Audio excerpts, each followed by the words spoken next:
मुंबई नाशिक महामार्गावरील भिवंडी ठाणे बायपास रस्त्यावरील वडपे गावाच्या हद्दीमध्ये एक जो HP गॅस घेऊन चाललेला टँकर आहे तो लिकेज झालेला आहे। सकाळी 8 वाजताच्या सुमारास ही घटना घडलेली आहे।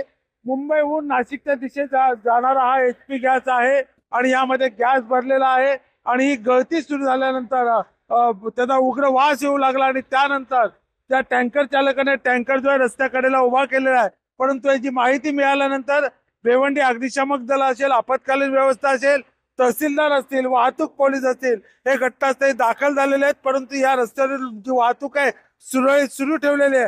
आत्ताच्या घडीला या ठिकाणी HP गॅस कंपनीचे जे एक्सपर्ट आहेत ते या ठिकाणी दाखल झालेले आहेत। ते या ठिकाणी आता पाहणी करतील आणि ती गळती कशी थांबवता येईल याबाबतची कारवाई करणार आहेत आणि येत्या काही तासामध्ये ही गळती बंद होईल अशी माहिती जे तज्ञ आलेले आहेत कंपनीकडून त्यांनी दिलेली आहे। भिवंडीहून संजय भोईर, TV9 मराठी।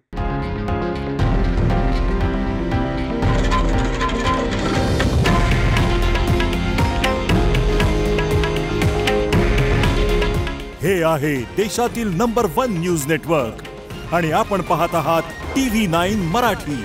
काळजी तुमची, हित महाराष्ट्राचं।